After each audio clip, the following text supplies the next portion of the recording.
బంగారం చూడంగానే అందరికీ కడుగుంటే పక్క రాజ్యం వాడు వీడు వాడు దాన్ని ఎలా కొట్టేయాలని ఆలోచిస్తుంటే ఈ రాజుగారికి అప్పట్లో భయం వేసి నేను తీసుకెళ్ళి మూలగా పెట్టి దాని మీద బురదతోటి 100 కోట్లు వేసేసారు బురదతో. మనం ఎట్లా మట్టి వినాయకుడు ఉంటాం.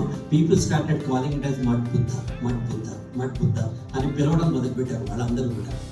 ఇది మట్టిదేనమ్మో, ఇది మామూలుగా బురదదేనమ్మో, ఇది చాలా ఏళ్ళు అనుకున్నారు. 100 ఏళ్ల తర్వాత పైనుంచి వర్షం పడి ఒక చోట దాన్ని పెంచుకుని అది మెరవడం మొదలైంది. అప్పుడున్న రాజుగారు చాలా ధైర్యవంతుడు అని తీసుకొచ్చి దాన్ని షవర్ కింద పెట్టి 1 గంట సేపు దాన్ని మొత్తం క్లీన్ చేసి ఇప్పుడు బ్యాంకాక్లో ఒక గుడిలో ఉంటుంది.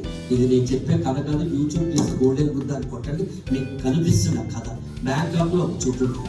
నేనేం చెప్తున్నానంటే మనం కూడా నేను ఇంతే, నా కెపాసిటీ ఇంతే, నా బతికితే అదేంటో తెలియదు, నేను చూసినప్పుడు ఇండియా చూడిపోతుంది, అదేంటో తెలియదు, నేనెక్కడలాగే బతికే పంచరైపోతుంది, అదేంటో తెలియదు, నేను చూసినప్పుడే అమ్మాయి పెళ్ళి అయిపోతుంది.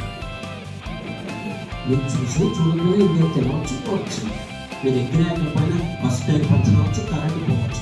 అది మనకే తీసుకుని బుర్ర తీసుకుని నా కెపాసిటీ ఇంతే, నేను ఇంతే, 9 అయితే నిద్రపోవాలి, సాయంత్రం మధ్యాహ్నం 2 అయితే నేను ఆగలేదు, టీ రాకపోతే నా బతుకు లేదు, నేను ఇంతే, రాత్రి 30 పడాలి, 60 పడాలి, 90 పడాలి, రాత్రి మనిషిని కాదు అని మనకి మనం ఆపాదించుకొని మనకి మనం కుచించుకొని చిన్న మీరే చిన్న తయారవుతుంది.